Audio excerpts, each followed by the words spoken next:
Well, welcome to ExGarage, the podcast, the gospel battle cry. So my name is Jake. I'll be Jake the Snake today. Jake the Snake. And then this is Heath Barr, or the Heath with teeth. Or Little Richard. Or Little Richard, too. My first name's Richard. Yeah. First name Richard, second name Heath. He goes by Heath, so we'll call him Heath. So Heath, what are we doing? That's a good question. I think we're starting with looking into a religion that has been one of the most controversial ones over the 20th century into the present, known for brainwashing, known for bringing sci-fi to life. Or have you been brainwashed in order to think that they were brainwashing? That I'm probably brainwashed. I don't. I've been reading so much of this. I don't know if I could even think straight right now. Yeah, we should probably just back up on that. Anyway, so Scientology is our topic. Cool. So how did this come up? Why are we talking about Scientology? What's kind of the goal of this podcast here? I think initially we chose the goal of the podcast is to analyze various worldviews and look at them as a coherent system in themselves, and then see how they correspond and line up with reality, and truly how they were the reality as revealed through Jesus Christ, right. The gospel. Yeah. So we figured, why not start with Scientology, because it's fun, it's fascinating, right. And it's sci-fi, and no, I don't want to just cut it from the beginning, but it really is. It really is. I mean, you were showing me this cover of this book right here. What is this called? I didn't even look at the title of the book. I was just fascinated. Battlefield. I think this is actually a movie. But yeah. It's huge for one, and I don't know if you can see that. But yeah, big guy, got scars across his chest. Looks like he's got an 8-pack there and 2 lasers, and some So yeah, he's ready. He's ready. Ready for action here. Yeah, and so that's on top of Dianetics. This is the work here that launched Scientology, and that the work that Hubbard used to really. This is actually, I've been listening to this on audiobooks. It was hard to kind of imagine what this book even felt like, but this is a pretty girthy book. Oh, it's girthy. It's girthy. and it's, you get about 4 chapters in and you feel the girth. You don't want to, I read the whole thing, Did you really? I did tell you okay. that. Yeah. I just have to let our viewers know, and don't read that thing in 4 weeks. It'll ruin you. But anyway, so yes, we're gonna do this, and we're gonna divide this series up into 4 segments. We're gonna start with experiences in Revelation. Mm-hmm. Revelation being just more epistemology, what they believe, what's the source of authority, how do they know what they know. In fact, Scientology means kind of the study of knowing how to know. Yeah. It's a word that old Ronnie created himself from a Latin word and a Greek word. Who's old Ronnie? L. Ron Hubbard. He's the one that he is the prophet of this group. But again, anyway, okay. So first one would be experience in Revelation. Yep. And then we're going to go into history of L. Ron. That again is the founder of Scientology. Then metaphysics, the study of ultimate reality, theology proper. So actually in the second segment will be history of L. Ron. We didn't want to start with that because we didn't want to bore our viewers or Not ourselves. that it'll be boring. No, it's going to be fascinating, I'm sure. And then with that will be metaphysics and theology proper. What is their view of God or divinity, the divine, what they would call infinity. And then we got the third segment, which is anthropology and ethics. Ethics you're excited about? What do those words mean? Anthropology? I don't know. It just sounds cool. The study of man, mankind, humanity. And just so our viewers know, our take on this is going to be. There's lots of podcasts out there that will talk about various religions and so forth, and a lot of the experience. So while we'll touch on some of the experiences of people that have been in the religion, we noticed that there wasn't a lot of effort being into systematizing those. So we're trying to figure out, like if you would open up a Christian systematic theology, what are those categories they'd be going through?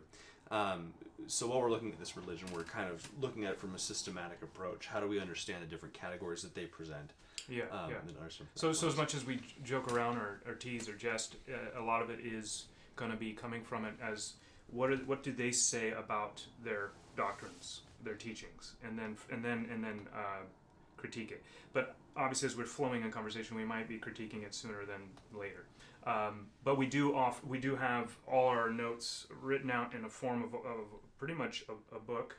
Trying to keep up with this guy, he's written quite a bit, and so we got it written to where it is a coherent their faith systematized and then critiques of that.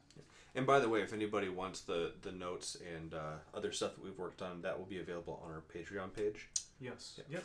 For some support if you'd like. So from the supporters, we will give 30 pages of L. Ron summarized with critique from a Christian worldview. It's going to be exciting. Absolutely. And then so then the last one is hamartiology, soteriology, and critique. Hamartiology, the study of sin, its effects and effects, and soteriology, the study of salvation. What's the problem and how is it going to get fixed? And we're going to see that, just as a quick little primer, what the problem is for humanity is what is called the reactive mind, and how it's fixed is through Dianetic therapy. Yeah. Awesome. Let's start back up. Let's get back to point one: experience and revelation. This is good. So I didn't study anything about the experience portion. So you're gonna have to enlighten me and enlighten our listeners. Yeah, and not a whole lot to say about that. There's, in my experience, there's tons of documentaries on there: Netflix, Hulu, YouTube. There's lots of places to go to see how people have felt about going in and leaving. There's lots of rumors about David Miscavige's wife gone missing. David Miscavige is now the current. What is fascinating right there? What is her title of it? She's missing. She's missing. Like Tupac missing. She's been Elvis missing Presley? for nobody's heard from her since I think it was Tom Cruise's wedding. About 13 years ago. Getting good. Yeah. Must have been a good wedding. Yep. I've been to some weddings. She wasn't there. Your wedding, yeah. She wasn't there. So before the wedding, she was. Before the wedding. So I think it was Okay. Leah Remini that found Leah Remini. She's one of the stars. She's the co-star of King of Queens. Ooh. Is that? I've never watched it. Okay. I've just. It was a spin-off of Everybody Loves Raymond. Yeah. So she was asking where she was, and I think it was her. So you can double check me on this. But she was asking where. What's her name? It's David Miscavige's wife. Yes. Where she was, and she kind of got the hush hush. Wow. Don't ask about that. Fascinating. Yeah. And so what she's been doing is she has a documentary series interviewing different families. Now, did you check to see? I'm just curious, going back to some of their doctrines. Did you see how they present that as Scientologists? Do they present as she's missing, or do they say something like she has gone on into another transitional state? Nothing of that. So what I'm finding in kind of the research. How you deal with that? We got someone missing. You can't just end there, right? I mean, you gotta have some explanation. Yeah, as far as they would go is saying that the police was able to talk to her on the phone at some point, but there's no way for them to have a actual investigation. So so what she's been going around interviewing different families and their experiences leaving Scientology, and a number of higher ups have left and have experienced their families cutting them off, and that's kind of a mark of kind of the more controversial side of Scientology. So the higher ups are leaving. A few of them have, and then some of the ones that are coming through the ranks or through this process of being clear and arriving at this particular consciousness or awareness, which we'll get into those details. But those ones are not leaving or as much. No, it's kind of everywhere. It's everywhere. I think just like every other religion, there's people at every strata that will leave. Yeah.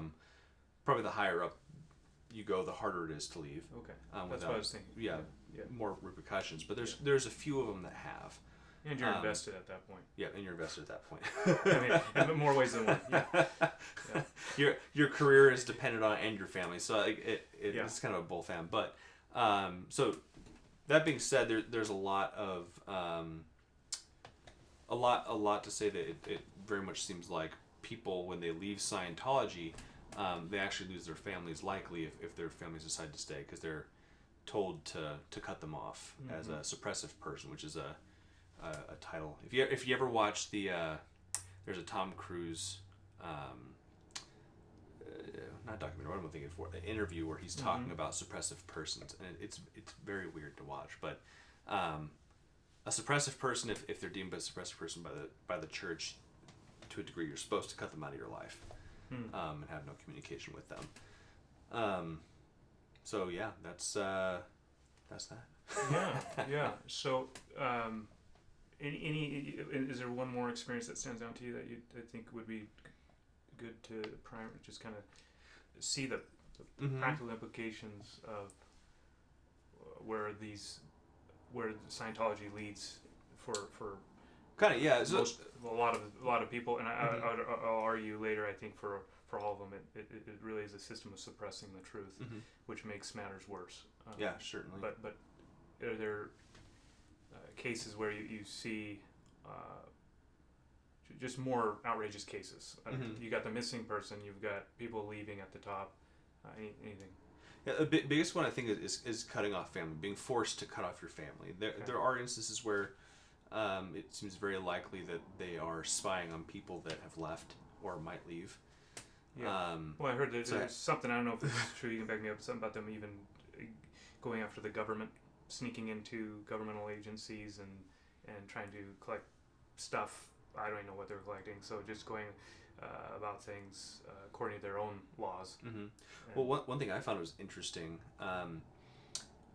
so I might be having the details of the story mixed up, but at one point they were fighting for their tax exempt status, and so their way to fight that wasn't just to take their scenario and go attack the IRS for that, legally, but rather what they did is they had a collective effort from the entire church to find stories outside of the church that showed the IRS not acting in ethical terms. Good faith. So that's how they were able to win back their tax exempt status, is by basically collectively working against an entity. So they do stuff like that. Yeah. They have they're one in heart and mind. Yep. The only thing that's really of note as far as experience is that they try to get a lot of the younger members to join what's called the Sea Org, which is kind of like the Navy of Scientology, where they ask you to sign a 1 billion-year contract. Well, of course, yes. Yes. Yeah, I mean, that goes back to when we look at metaphysics, that we are ultimately spirit and Thetan. Is it Thetan or Thetan? Thetan, I think. Thetan, yeah. I didn't look at that, but we'll go with Thetan. Thetan is the word that they use for spirit. Yeah, so it's interchangeable. Spirit, Thetan, life force, or life, just really this indescribable push where you get the principle of life is this, and we all have it individually, uniquely, and yet it's shared. But so good. That's a good start. Well, let's just jump into Revelation, huh? Let's do it. So what is their revelation? What do they have a Bible? Do they have something similar? Where are we at on time? Were you paying attention? I wasn't. Okay. Camera I think guy? we're about 13 minutes. Let's go. Great. Okay, so what we're gonna do is lay out a little bit of their position, with trying not to critique it until after. Okay. Yep. So what is their view on Revelation? So basically, he claims hard in Dianetics. So again, Dianetics is the book that started the whole thing, and he really starts off with a very scientific approach to everything. He tries to claim that everything is grounded in science. It isn't till later in some of his other works that you see he starts getting more into mystical experience, which is interesting because in this, he really pushes away from the idea of mystical experience or spirituality. He does mention there are areas where we need to have spirituality in our fundamental beliefs because of, and I'll get that in a second. But all that to say, their primary views on knowledge changed, morphed over the years. But again, that goes back to his fundamental thing that Ron Hubbard bases all knowledge off of, which is the scientific method.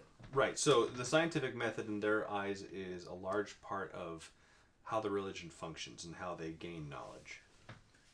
Yes. So through sense data, through observing natural phenomena, looking for regularities, looking for again, just using a scientific method, you gain knowledge through that, and that's how he Hubbard himself would say is the basis of all knowledge for Scientology.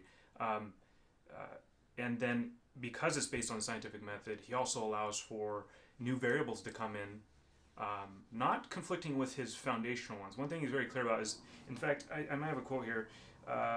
When it comes to the things that he discovered, like the reactive mind, which is a mind that will just will push through the analytical mind. The analytical mind is the rational reasoning mind. Like a perfect computer perfect part. computer. Yeah. Computations are perfect. It reads data perfectly. That's our rational. That's what we would call rationality in any other other philosophy, or in Christianity we would just call just the rational aspect of our human existence. He calls the analytical mind, right. And then this is different from another mind we have, which is the reactive mind, which is more maybe animalistic. Yeah, animalistic. It's part of our past evolutionary climb, and so it's kind of going away with time, and it's binding and holding up our ability to think clearly with because what ends up happening is the reactive mind is pushing painful emotion and painful information from our past, and it shuts down the analytical mind, and it then is the way that we as persons we perceive life through whatever information the reactive mind has pushed into our minds, and so we act irrationally. We act out of fears. We act out of things that we don't even understand. So all that to say, I don't even know where we're going with that in relation to revelation, but the big thing is that the basis is a scientific method, and because of that, you can allow in for new variables. Oh, that's what it was. Is that there's certain things that he came to, like the reactive mind, like the analytical mind, like this command that's in existence that pushes us to survival. All these things he discovered, and they're true. They're normative regularities of life that are axioms, and they'll never change. Right.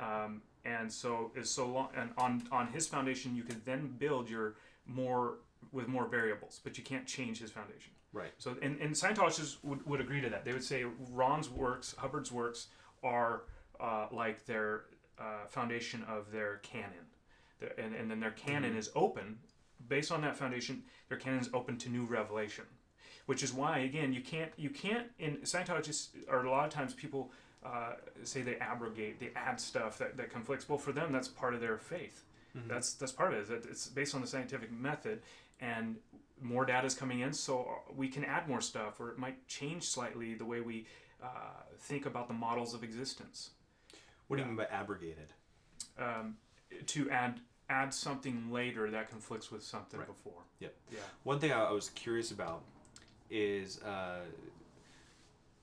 so in the way that they view him, so they do talk in terms of utilizing the scientific method, but he seemed to be such at a higher level than everybody else that his words seem to be scripture themselves. So to question Ron to a degree is like questioning a deity.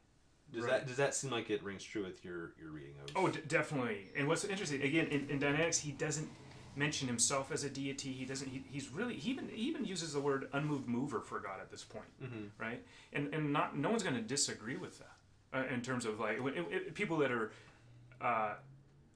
Even if sort of theism. Yeah, theism, or even if you're not, you can, as an atheist or agnostic, understand how someone would say unmoved mover, right? Right. But then he gets into these ideas later that he is, we are all urges, we are all gods. There are many gods.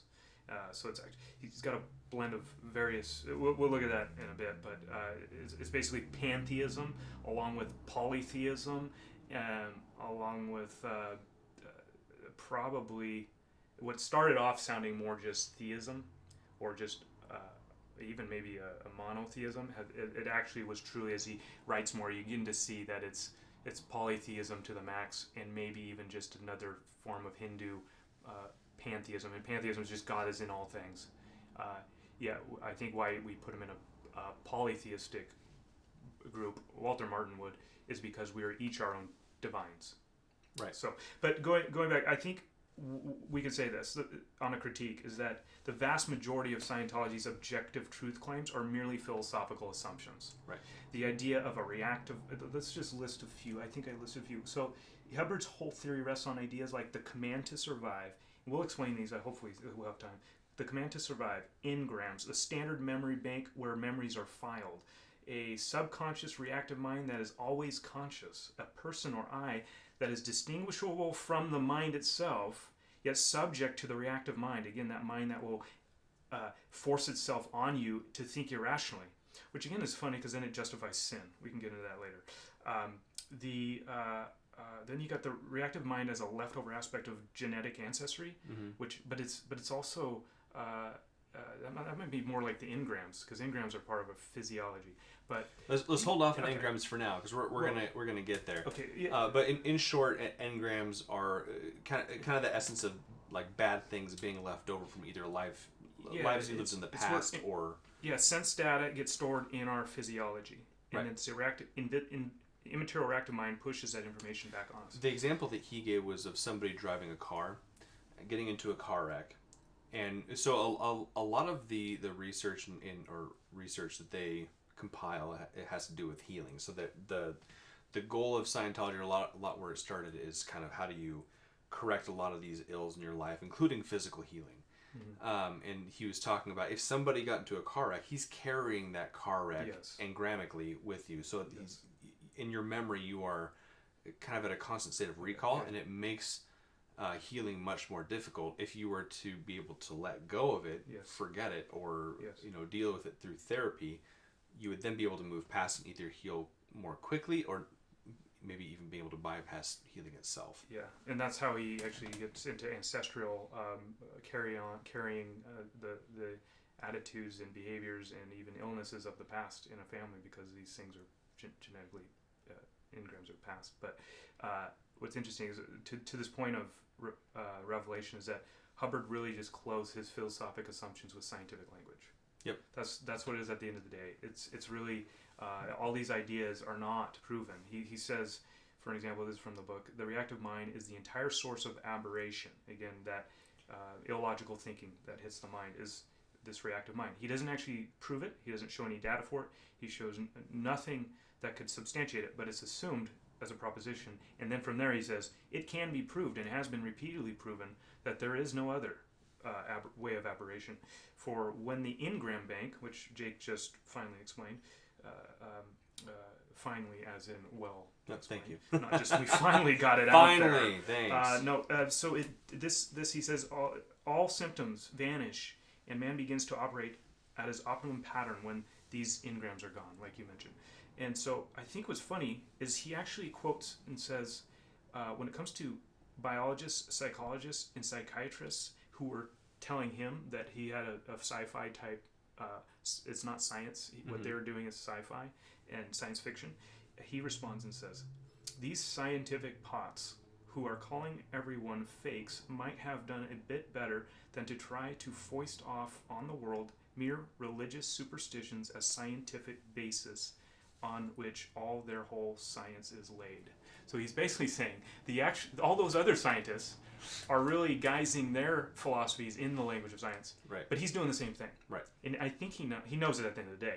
But what's funny is, I actually like that he said this, because I think this is true of a lot of the schemes and models that are used in psychology and whatnot. And we can maybe do an episode on psychology. And but that is really, there's philosophical. It's always related to philosophy. Once you take scientific data and impose meaning to it, you're dealing with philosophy. Yep. Everyone has their axioms that are building off of. Axioms or presuppositions, however you want to take that. Yeah. I don't know what an axiom is anymore. Well, it just as a point of interest, if you go on to, and I know you know this, if you go onto their website and go to their TV section or almost any other place, you'll find they actually have a TV show on psychology and its evils and how it kills people. Is this Scientology does? Yeah, science. Like they have their own TV series on their website, and I think it might even have its own channel. Wow, I agree with them on this. Maybe. I haven't watched it, I can't say. Yeah, fair enough. Does that wrap up our time for this first one? I think so. Hey, well, thank you guys for joining us on this first episode.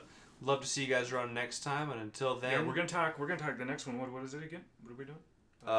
The history of L. Ron Hubbard, the man himself, the man in the flesh, and metaphysics, and ultimate reality. What is nature and theology and God? Yes, and how they see God. That's a lot for 20 minutes. That is a lot for 20 minutes.